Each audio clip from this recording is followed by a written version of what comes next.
Assalamualaikum warahmatullahi wabarakatuh. Kami dari kelompok 9 kelas manajemen 2D Fakultas Ekonomi dan Bisnis Islam Universitas Islam Negeri Sumatera Utara.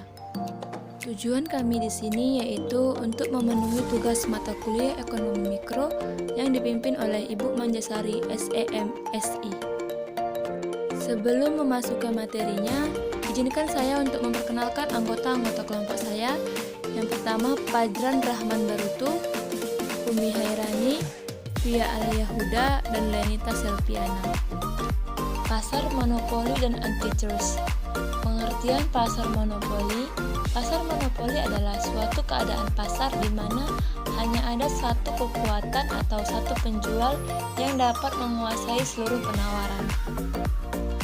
Sehingga tidak ada pihak lain yang menyaingi atau terdapat pure monopoli atau monopoli murni, dan perusahaan ini menghasilkan barang yang tidak mempunyai barang pengganti yang sangat dekat. Pasar monopoli juga sebagai penentu harga atau price maker. Seorang monopolis dapat menaikkan atau mengurangi harga dengan cara menentukan jumlah barang yang akan diproduksi. Semakin sedikit barang yang diproduksi, semakin mahal harga barang tersebut. Begitu pula sebaliknya.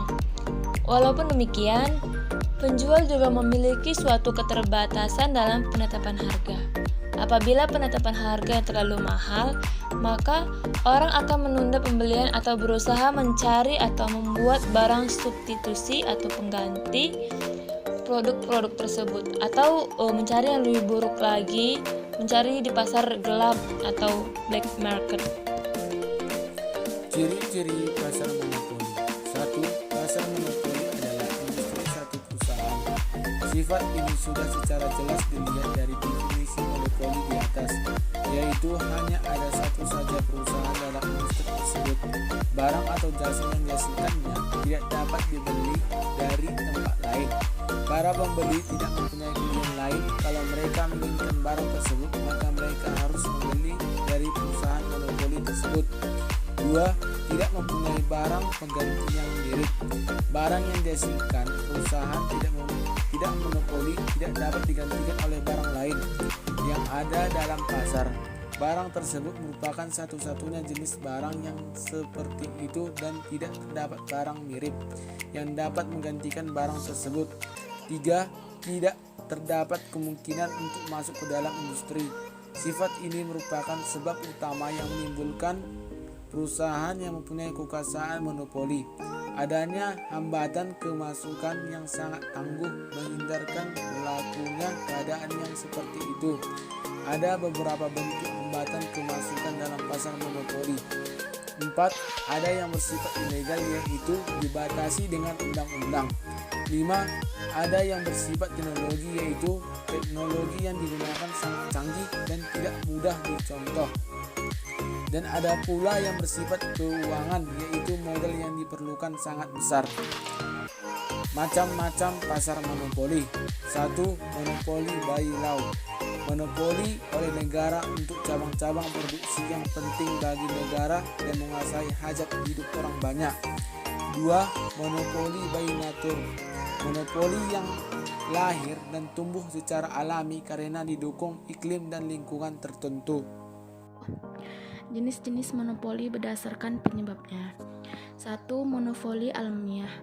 Monopoli alamiah muncul karena keadaan alam yang khas, berciri khusus seperti kesuburan tanah, iklim yang sesuai, atau karena mengandung kekayaan bahan tambang tertentu.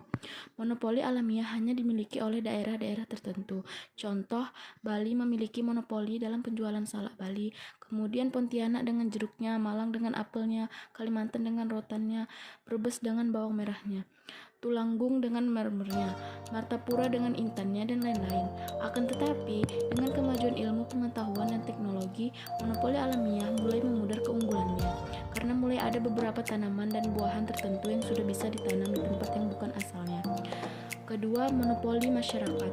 Monopoli masyarakat terjadi jika masyarakat mempunyai kepercayaan khusus terhadap suatu produk.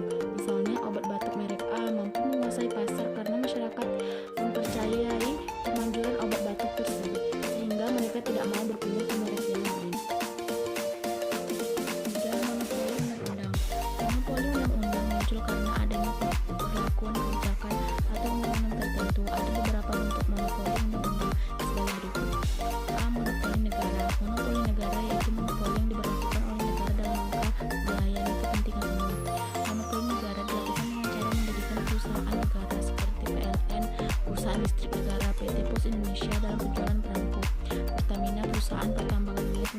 PT kereta api dan lain-lain. B. Hak cipta copyright. Hak cipta adalah hak khusus yang diberikan kepada pencipta atau pihak lain sebagai penerima hak cipta untuk mengumumkan atau memperbanyak hasil ciptanya. Hak cipta diberikan dalam bidang ilmu pengetahuan, kesusastraan, dan kesenian. Hak cipta memiliki masa pemberlakuan, misal untuk buku berlaku sampai 50 tahun sesudah penciptanya meninggal. Dan untuk program komputer berlaku 25 tahun sejak diumumkan. Hak cipta melindungi penciptaannya dari pihak lain yang ingin menjiplak atau memperbanyak hasil ciptaannya tanpa izin khusus dari penciptanya. C. Hak paten.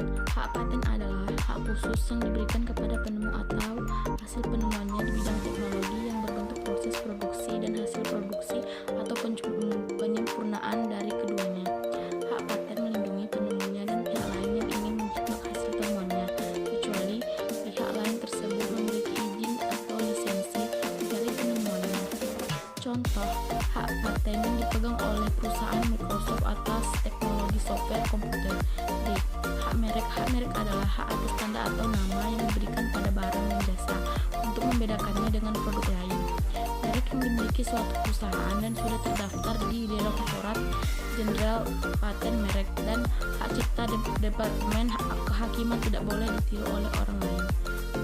Dengan demikian, selain hak merek, hak cipta, dan hak paten juga harus terdaftar di Direktorat Jenderal Paten Merek dan Hak Cipta Departemen Kehakiman. 4. Monopoli karena kemampuan efisiensi. Monopoli ini terjadi karena suatu perusahaan mampu memproduksi dengan biaya yang rendah sehingga mampu menjual produk dengan harga yang rendah. Karena perusahaan lain tidak mampu memproduksi dengan biaya serendah itu, maka perusahaan tersebut dapat monopoli menguasai pasar. Monopoli jenis ini umumnya dipegang oleh perusahaan yang bermodal besar dan dikelola secara modern. 5. Monopoli karena penguasaan bahan baku. Bila suatu perusahaan menguasai bahan baku tertentu, misalnya gandum, dengan berperan sebagai impor tunggal dan kemudian perusahaan tersebut tidak bersedia menjual gandumnya kepada perusahaan lain, melainkan diolah sendiri menjadi tepung, maka dapat dipastikan perusahaan tersebut akan memonopoli industri pembuatan tepung terigu. 6. Monopoli karena penguasaan teknologi dan tenaga ahli. Bila suatu perusahaan menguasai teknologi dan tenaga ahli dalam pengolahan suatu produk, dapat dipastikan perusahaan tersebut akan menjadi monopolis. Contohnya, PT Freeport di Amerika Serikat memonopoli pembangunan dan pengelolaan tembaga di Indonesia karena menguasai teknologi dan tenaga ahli yang tidak dimiliki perusahaan lain. Kelebihan pasar monopoli. Yang pertama, mendorong untuk adanya inovasi baru agar tetap terjaga monopolinya. Yang kedua, tidak akan mungkin timbul perusahaan-perusahaan yang kecil sehingga perusahaan monopoli akan semakin besar. 3. Mampu melakukan penelitian dan pengembangan produk. 4. Dapat meningkatkan daya saing bila monopoli diperoleh karena kemampuan efisiensi. 5. Mudah mengontrol kepentingan orang banyak bila monopoli dilakukan negara. 6. Dapat meningkatkan inovasi atau penemuan baru bila monopoli terbentuk karena pemberian hak cipta dan hak paten. Kelemahan pasar monopoli. Yang pertama, timbul ketidakadilan karena keuntungan banyak dinikmati. 2. Tidak efisiensi biaya produksi karena monopoli tidak memanfaatkan secara 2. Tidak efisiensi biaya produksi karena perusahaan monopoli tidak memanfaatkan secara penuh penghematan ongkos produksi atau sering disebut timbulnya pemborosan. 3.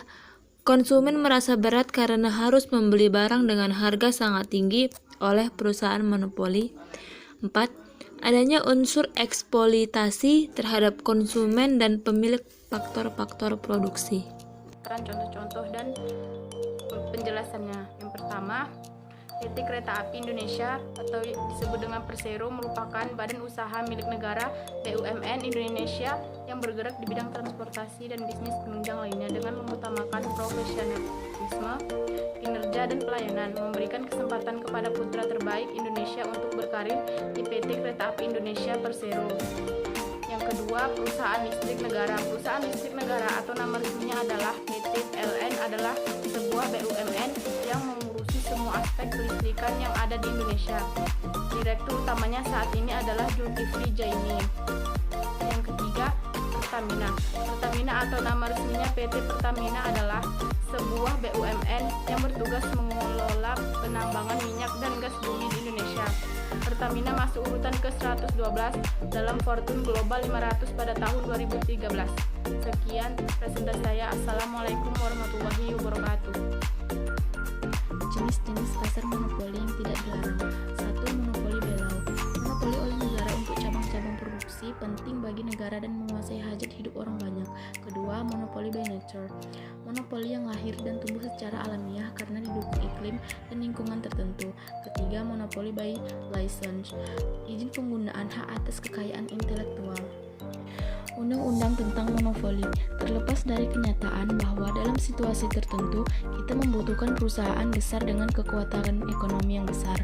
Dalam banyak hal praktik monopoli, oligopoli, suap harus dibatasi dan dikendalikan karena bila tidak dapat merugikan kepentingan masyarakat pada umumnya dan kelompok-kelompok tertentu dalam masyarakat. Strategi yang paling ampuh untuk itu, sebagaimana juga ditempuh oleh negara maju semacam Amerika, adalah melalui undang-undang anti monopoli. Di Indonesia, untuk mengatur praktik monopoli telah dibuat sebuah undang-undang yang mengaturnya.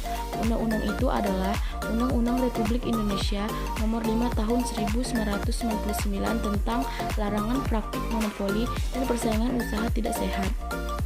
Undang-undang ini menerjemahkan monopoli sebagai suatu tindakan penguasaan atas produksi dan pemasaran barang atau penggunaan jasa tertentu oleh satu pelaku usaha atau satu kelompok pelaku usaha. Sedangkan praktik monopoli pada undang-undang tersebut dijelaskan sebagai suatu pemusatan kekuatan ekonomi oleh satu atau lebih pelaku usaha yang mengakibatkan dikuasainya produksi dan pemasaran atas barang dan jasa tertentu sehingga menimbulkan persaingan usaha tidak sehat dan dapat merugikan kepentingan umum. Undang-undang ini dibagi menjadi 11 bab yang terdiri dari beberapa pasal. Sekian penjelasan materi dari kelompok kami. Lebih dan kurangnya kami mohon maaf. Saya sudahi. Wabillahi taufik wal hidayah. Wassalamualaikum warahmatullahi wabarakatuh.